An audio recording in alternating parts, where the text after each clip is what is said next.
Well, it's neat to see the interaction between players, from your generation and that played at the level that you did.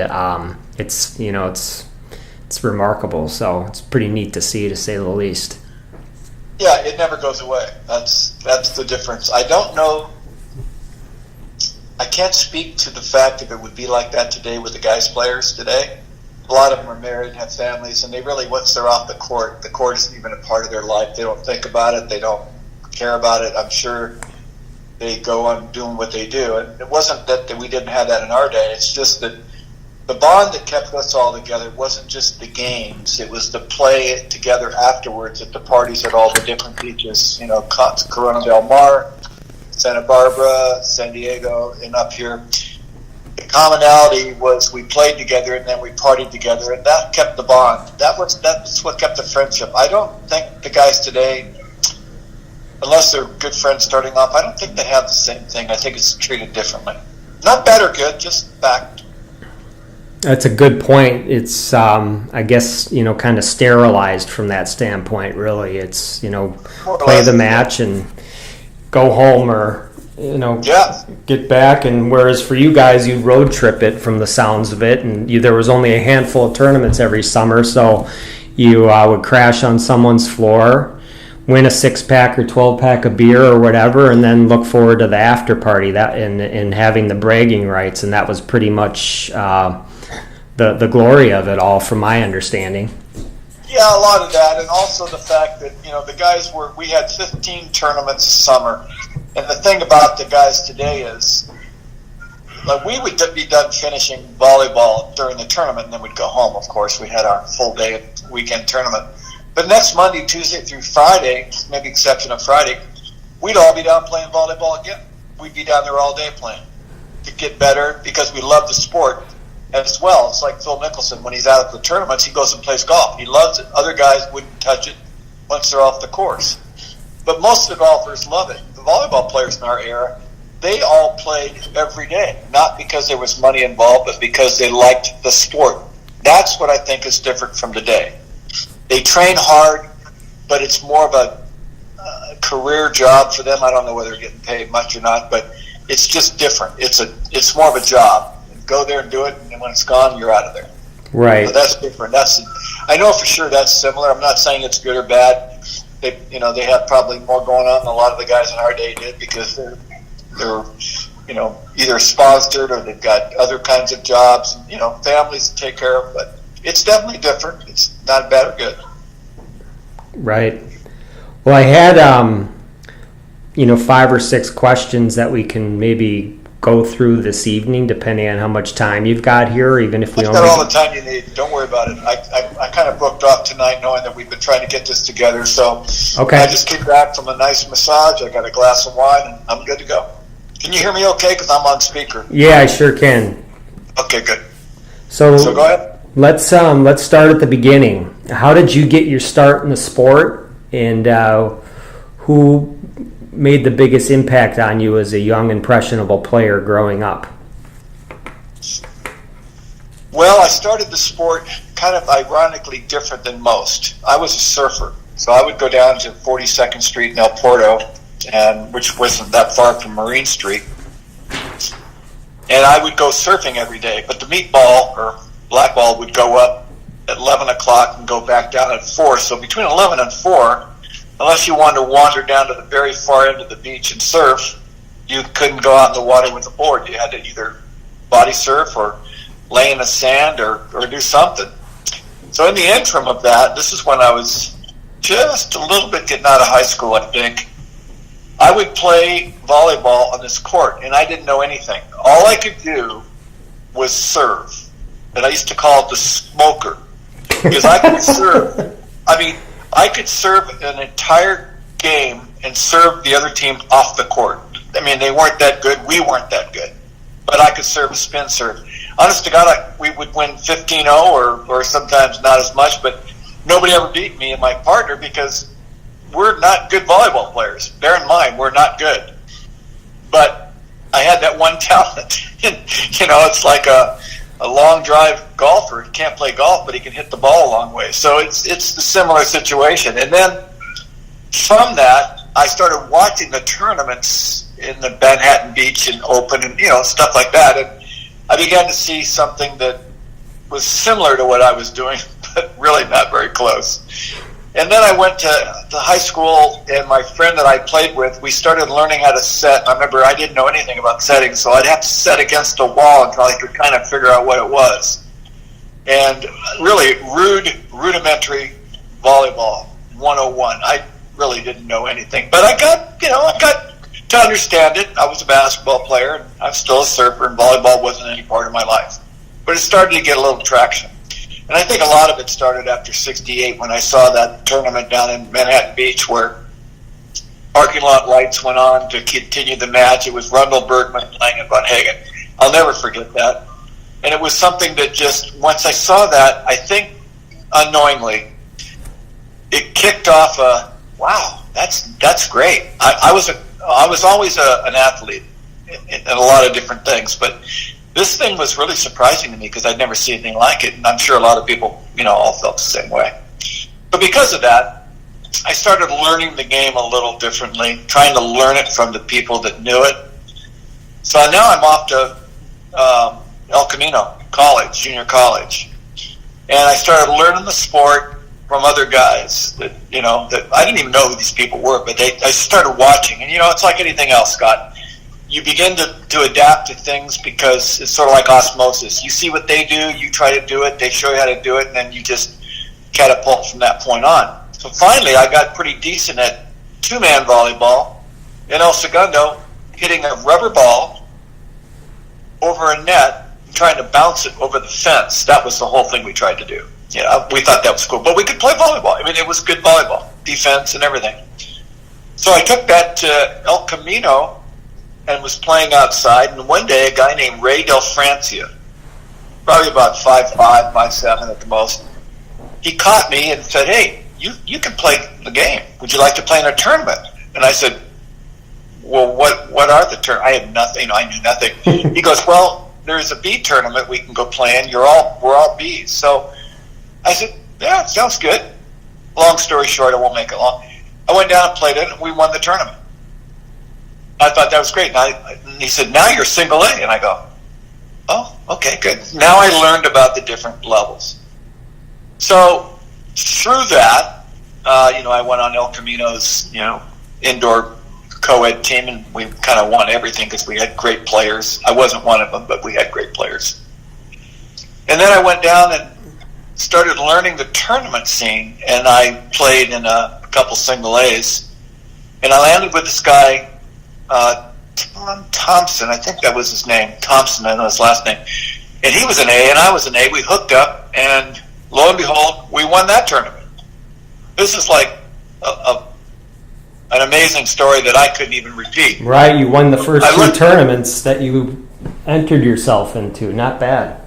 No, I don't think I spent much time in any of the tournaments. Like an A, I think I played. I'll take that back. It wasn't Tom Thompson. It was a guy named Jeff. Oh, I'll think of his name. He's left-handed. Really good guy. He got me into playing the A, and we won the A. The point is I never got a chance to play a lot of tournaments in the category that I was. And I'm not saying I was good. A lot of it had to do with lucky and the partners that I got. But we went, like I won the B, first B I played in. I won the A, probably the second A I played in. And then now I'm double A, and I don't know what to do. So I had this guy named Tom Thompson. We played a lot, and we got finishes in double A's, but that was it. High finishes and kept you double A status. So that was it. And then I transferred to San Diego State. I got a scholarship for indoors with a guy named Duncan McFarland, who was a really great indoor player and a good outdoor player. And so I went down there, and I was down there for a very, very short period of time. Now, I'm a double A volleyball player, so I'm pretty good, but not that good, if you know what I mean. You're not as good as the good guys. And there comes the story of the Hare Krishna and Dane Holtzman. This is the fantastic story.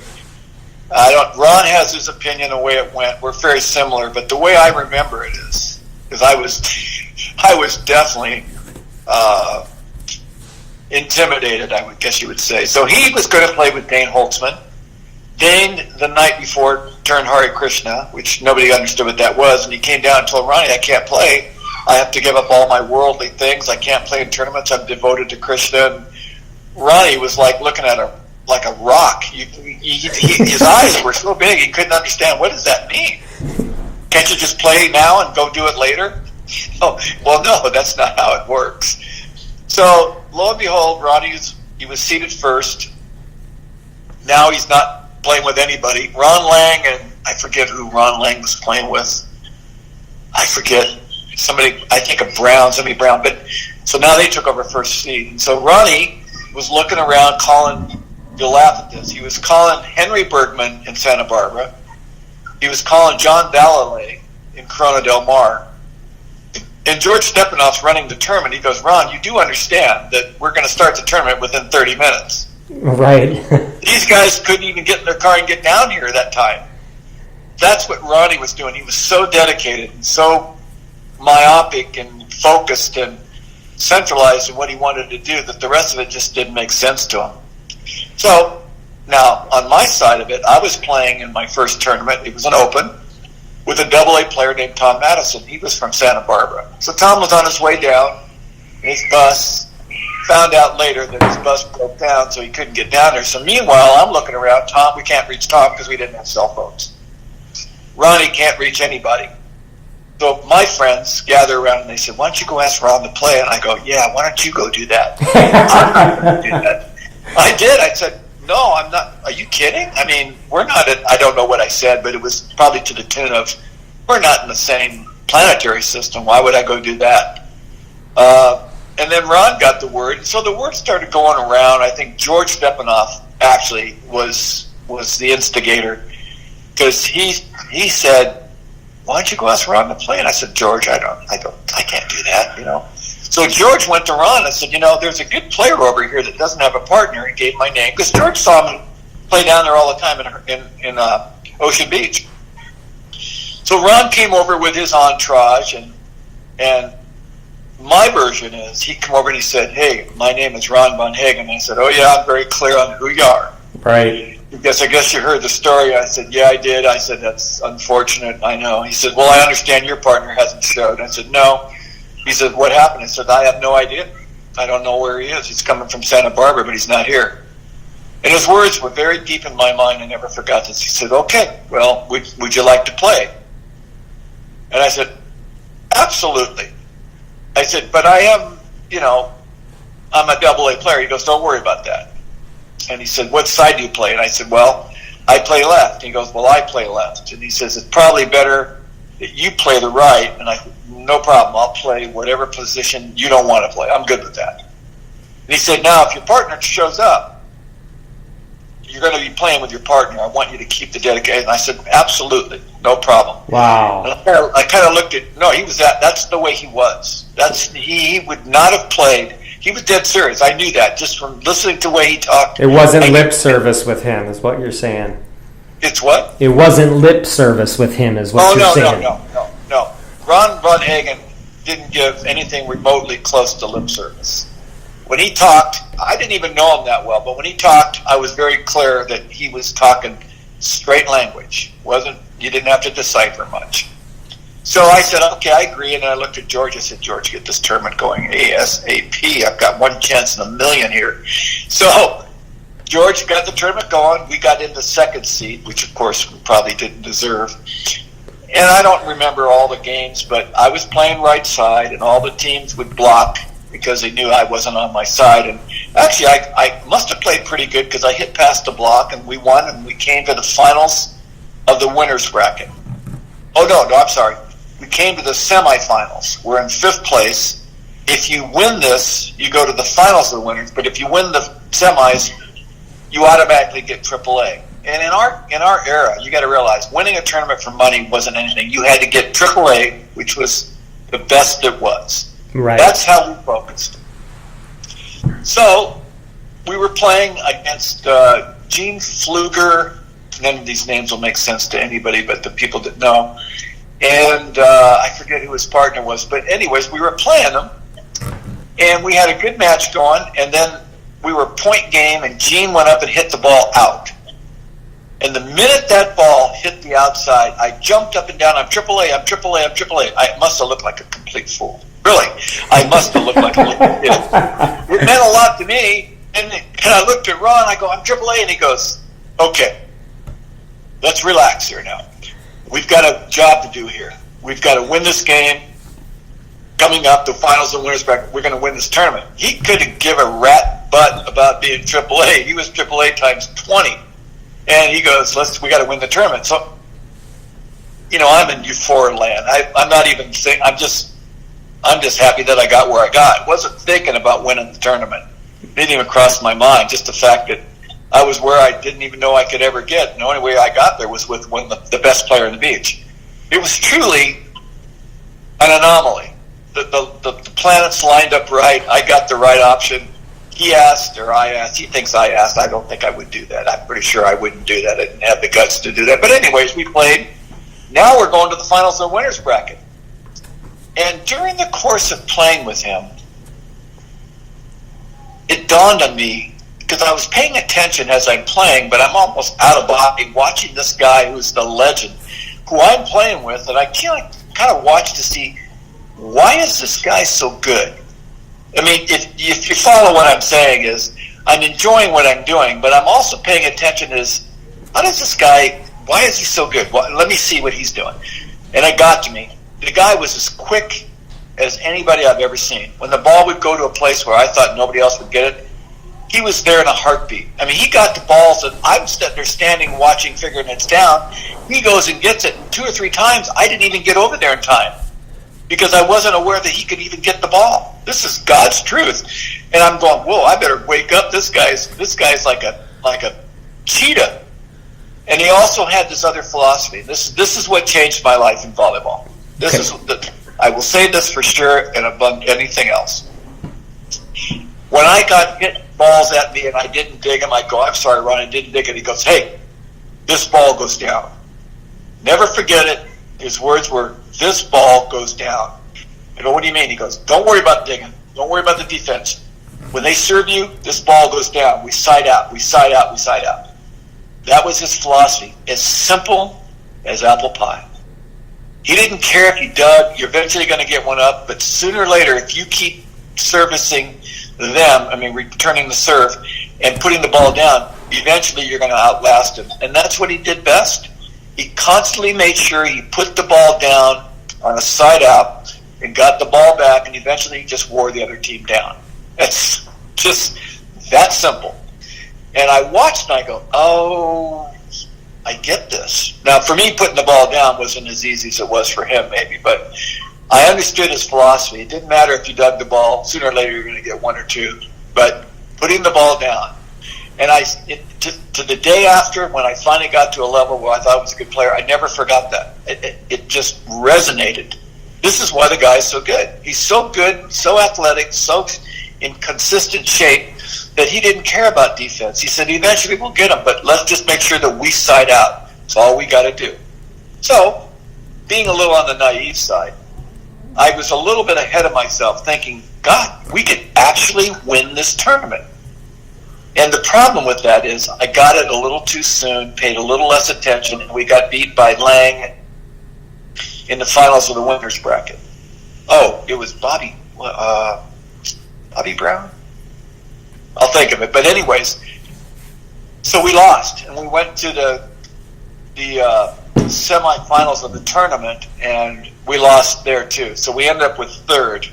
We went 2 losses in a row. We never got a chance because I wanted to get back to the Lang and Brown, because I thought, shit, we could beat these guys. Right. We could definitely beat these guys. But I wasn't paying attention to the game in front of me, which is, again, a rookie mistake, but you learn. Right. I learned more in that tournament than I probably could tell you I learned in any sport I've ever played.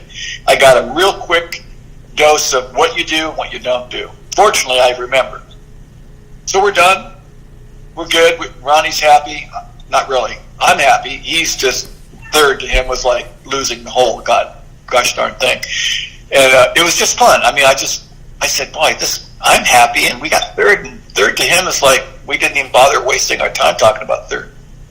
So I'm out in the parking lot. I'm excited. My friends are congratulating me. I feel like I've just, hit the lotto. I'm sitting in my car, and up walks Ron. This is epic. He goes, I want to tell you that you played really good today. And I said, well, thanks. Thank you for taking me and showing me how to play. I appreciate you. He said, no, you really played good. You can almost see him the way he talks. You really played good. You played the other side. You played good. You were very good today. And he probably said it like 3 times. I said, well, thanks. I appreciate it. He goes, now there's another guy that I want you to start learning to play with. I recommend that you play with this guy. I think you guys will both do well. Not being fair, in my mind, I already had other people that I was thinking about, and I don't even know why or who they were, but they weren't the player that he was telling me about. Okay. Guess who that player was? Bobby Jackson? Tom Shamalis? Oh, man. He wanted me to, because Tom was a double A, I think he was either double A or triple A, I forget.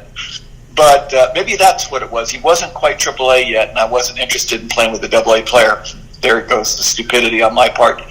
But that was a time he wanted to hook me up with Tom. Now, I don't know what would have happened, Scott. I really don't even want to guess, but I didn't pay attention. It wasn't in my mind. The minute I left the park, Tom Shamalis wasn't even a name in my book. Right. Well, you don't have to know the rest of the story to figure out that as they went through, and he got really good playing with other guys. Played with Mingus, I think, and just a lot of guys. Then he got with Ron, and the legend goes on. And I never thought about it until one day I was talking to Tom, and I said, a long time ago, Ron told me I should play with you.